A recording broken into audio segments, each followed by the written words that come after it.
Bago at matapos ang araw ng eleksyon noong May 2016, 6 na paaralan ang sinunog sa Llano del Sur, ang itinuturing na pinakamahirap na probinsya sa buong bansa.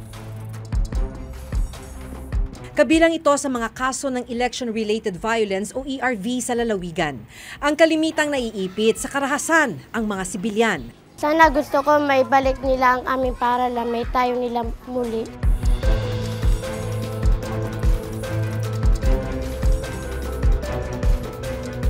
Matapos ang 3 taon, paparating na naman ang eleksyon, wala pa ring naitatayong bagong gusali. Kaya ang mga estudyante nagtitiis at nagdurusa pa rin.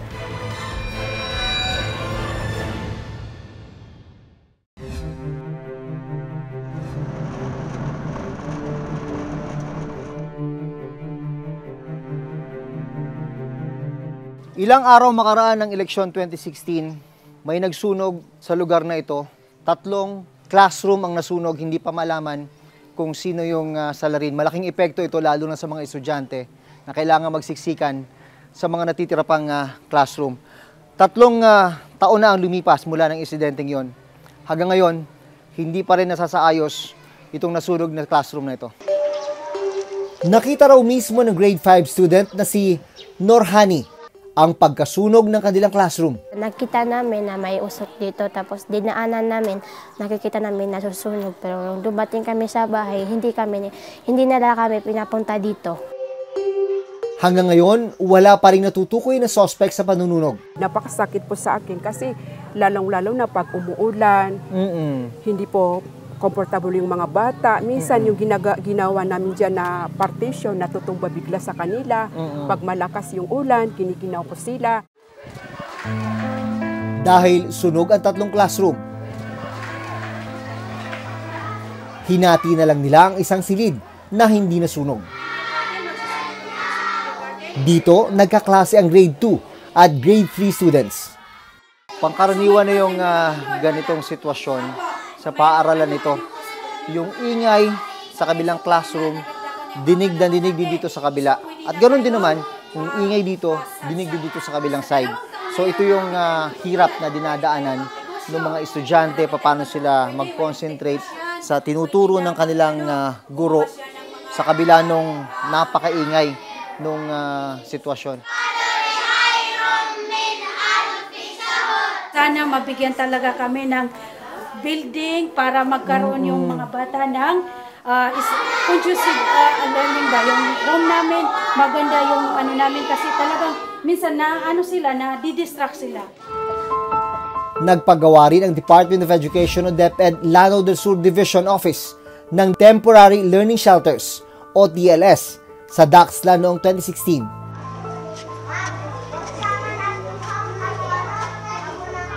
Sa TLS, nagkaklase sina Norhani. Maingay dahil yung bubong. Parang pumapalakpak po, sir. Kapag nagdi-discuss yung guro namin, tumitigil muna para ipastop muna yun para makapagtuloy na kami sa discussion. Matagal na rin nilang hiling na magkaroon ng bagong silid. Ang pangarap ko, policewoman po. Kung may isang lugar na naka-duty sila doon, pinoprotekta nila ang mga tao laban sa masasama.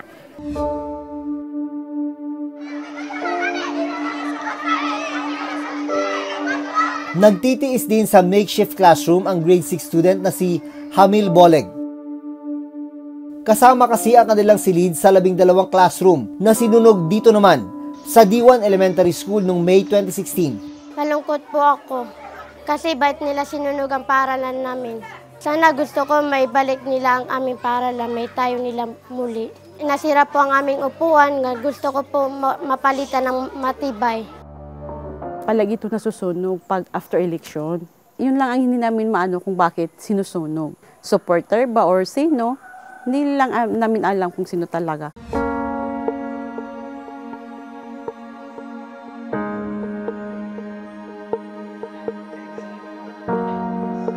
Ngayong araw, papasok sa paaralan ng 14 na taong gulang na si Abdul Rahman Hasim. Grade 5 si Abdul at kasama sa mga honor student ng kanilang klase. Nag-aral ako mabuti para sa pamilya ko. Kasi minsan wala na kaming makain. Kahit mahirap ang buhay nila, desidido si Abdul na makatapos ng pag-aaral. Pagdating ni Abdul sa Ragayan Elementary School sa Lanao del Sur kung saan siya pumapasok, hindi sa isang konkretong silid, kundi sa isang temporary learning shelter siya dumiretso.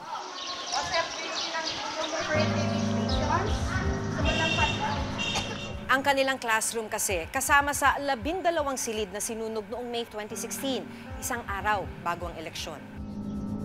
Hanggang ngayon, hindi pa rin natutukoy kung sino ang gumawa ng panununog. Nasasaktan kasi yung mga lahat ng gamit namin, pati yung mga records, lahat nandyan. Yung library namin, lahat ng libro. Manipis na plywood ang dingding ng makeshift classroom. Mainit rin daw habang nagkaklase at may mga pagkakataong nababasa sila tuwing umuulan. Kapag masyadong malakas ang ulan, pinapauwi ko na lang sila. Dahil kulang sila sa classroom, napipilitan silang gamitin ang ilang nasunog na silid-aralan.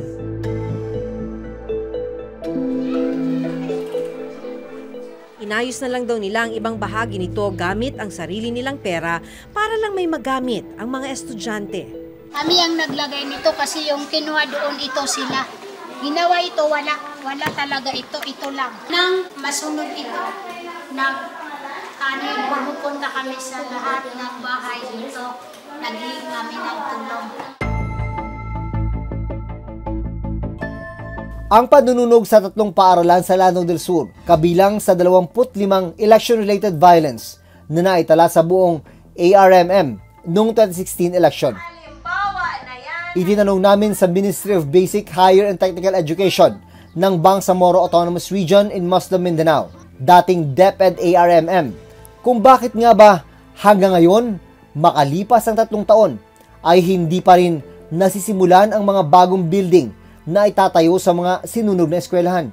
In 2015, nagkaroon ng MOA, yung DepEd Central Office at saka ng DPWH Central Office, na lahat ng infrastructure ng DepEd ang mag-implement ay yung DPWH.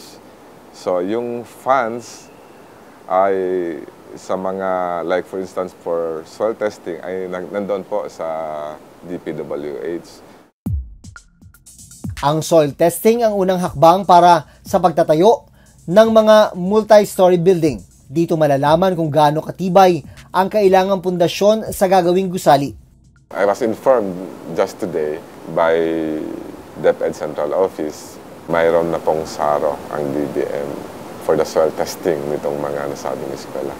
I hope mas mapapabilis na natin ang serbisyo, lalong-lalo na yung pagpapatayo ng mga eskwelahan na talagang kailangan na ng mga batang Bangsamoro. Soil testing pa lang ang pinag-uusapan. Umabot na ng 3 taon. Paano pa kaya ang mismong pagtatayo ng gusali? Hanggang kailan kaya magtitiis ang mga estudyanteng gaya ni na Abdul, Norhani at Hamil? Pangarap ko ay may tayo ko ang paralan namin para mag-aral sila mabuti doon. Sana hindi nilang ulitin ang pagsunog doon sa paralan namin. Pangarap mo? Maging lawyer para may tulungan ko ang aking mga magulang. Wala pong magandang kinabukasan kung hindi po tayo nakakatapos ng pag-aaral. Hindi tayo makakuha ng trabaho kung hindi po tayo nakatapos ng pag-aaral. Kahit magulo, tuloy pa rin ang pag-aaral. 2005, idineklara ng DepEd ang mga eskwelahan sa bansa bilang Zone of Peace. Ibig sabihin, hindi dapat nadadamay sa kaguluhan ng mga eskwelahan at ang mga mag-aaral nito. Ang eskwelahan kasi, una, diyan kinakandak yung bilangan. At ang pinaka-crucial na parte ng election is not actually the voting itself, it's the counting. Talagang maggigirian yung mga pamilya na tumatakbo na makontrol nila yung eskwelahan. So nadadamay mismo yung eskwelahan. May minsan pa pati ballot boxes ay nasasama dun sa mga nasusunog para lang palabasin na may failure of election doon sa mga bayan na yon, mga lugar na yon. Kaya mismong eskwelahan ang pinupunterya para sa ganun ay maipakita na may political violence o may election-related violence sa area.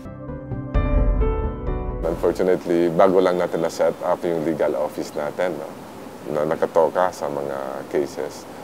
We rely heavily, no, from our security sector, no, para i-pursue yung case kasi sila naman ang nag-iimbestiga.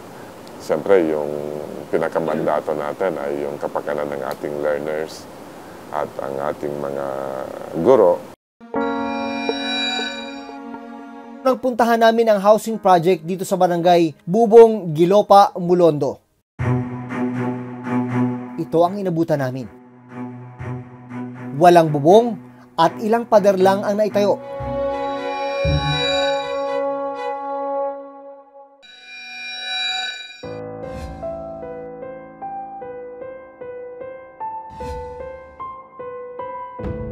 Sa loob ng isang abandonadong silid-aralan, nakikitira ang pamilya ni Zaida Daagun. Taong 2013 kasi nang masunog ang bahay nila sa hindi malamang kadahilanan. Nakita na lang namin nung malapit nang mawala lahat. Wala po kami nakuha na gamit. Laking tuwa raw nila nang sabihan sila ng kapitan ng barangay na kasama sila sa mabibigyan ng libreng pabahay. Pero nang puntahan namin ang housing project dito sa barangay Bubong, Gilopa, Mulondo. Ito ang inabutan namin. Walang bubong at ilang pader lang ang naitayo. 2018 nang simula ng proyekto at target matapos noong March 2019. Pero ang problema, 2018 daw, natigil ang paggawa.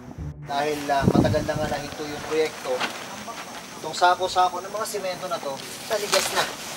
Hindi na mapakikinabangan. Walang sinabi kung kailan matatapos. Wala po. Naghihintay lang kami ng material kaso wala pang material na dumarating. Wala daw budget. Ang asawa ni Zaida na si Uding, kabilang pala sa mga trabahador na gumagawa sa pabahay. Dahil nahinto ang paggawa, wala rin siyang trabaho ngayon. Dito yung isang kwarto, sala dito.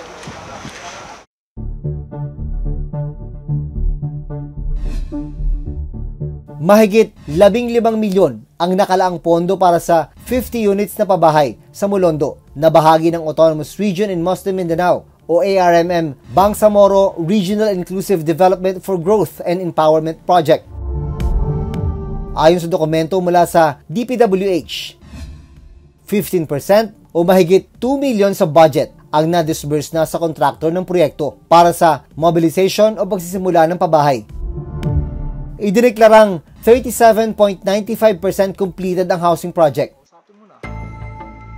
Nakausap namin si Azrudin Usman, legal officer ng ARMM Bridge Project na humawak sa proyektong pabahay.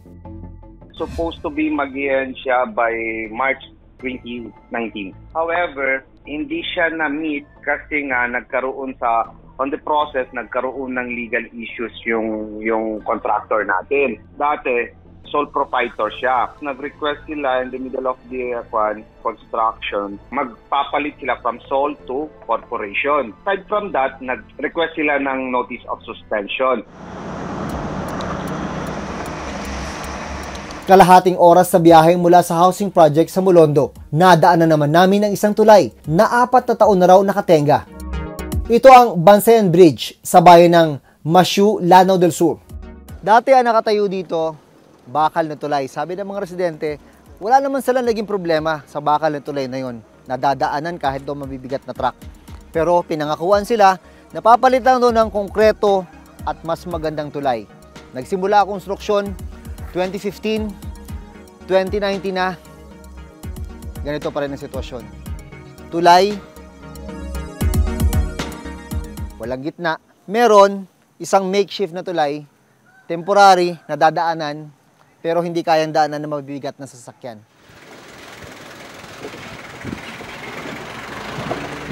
Nakausap namin ang chairman ng barangay Bansuyan na nakasasakop sa tulay.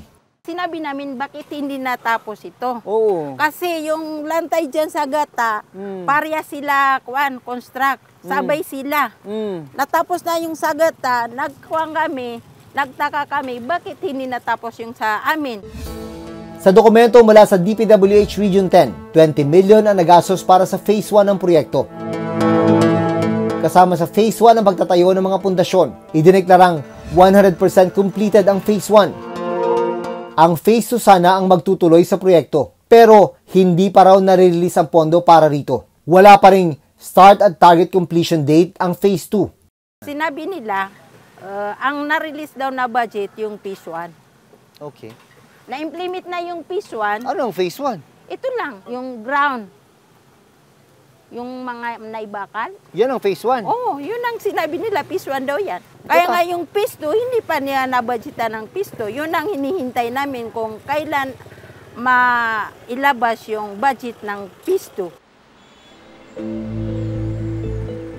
Ipinakita namin sa DPWH Central Office kung ano ang sitwasyon ng Bansayan Bridge. Ang nangyayari po kasi, depende on the level of prioritization, nagkakaroon tayo ng partial funding of specific projects. Kung kaya ito pong Lanao Bridge, for example, 100% completed siya for Phase 1, pero we're waiting for the additional funding for the full completion of the entire bridge.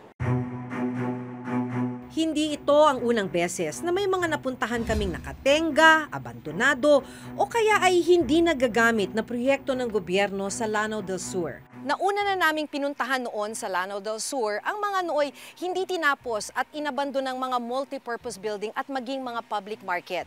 Milyon-milyong piso ang ginastos para sa pagtatayo ng mga ito. Ayon sa isang eksperto, tila may pattern ng ganitong uri ng problema sa Mindanao. It's a pattern not only in Lanao, almost the same relatively. Marami tayong napapansin ng mga unfinished roads, unfinished, building, o kaya parang napaka-sama ng quality. Siguro mga ilang buwan o ilang taon lang, sira-sira naman yung mga daan na yon. Dahil una, hindi na-check ng maayos ng mga ahensya ng pamahalaan itong mga proyektong ito, kaya walang parang quality control, kumbaga. Ginagamit na dahilan yung peace and order. Ang nakababahala, tila pa ulit-ulit na lang daw ang ganitong sitwasyon, pero wala namang naparurusahan. It's a cycle. That's why sinasabi natin, it's a systemic problem. Hindi lang ito'y problema ng Lanao, problema to ng maraming parte ng Mindanao at ganun din sa ibang lugar ng bansa. Umaasa din si Professor Wadi na ang bagong Bangsamoro government sa Mindanao ang magiging susi para matapos na ang matagal na problema ng peace and order at good governance sa Mindanao.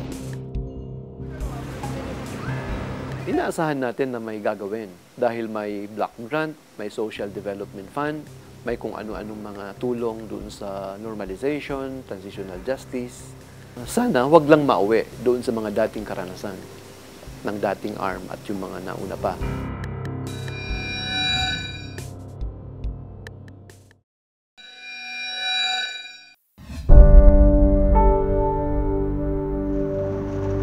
Sa pag-iikot namin sa Lanao del Sur, nalaman namin na may mga proyektong sinisimulan, ginagastusan, pero hindi natatapos. Ang mga ganitong problema dapat hindi nangyayari, lalo na sa mga pinakamahihirap na lugar sa ating bansa. Hanggang sa susunod na Huwebes, ako si Maki Pulido. Ako si Jun Veneracion at ito nakatala sa aming Reporter's Notebook.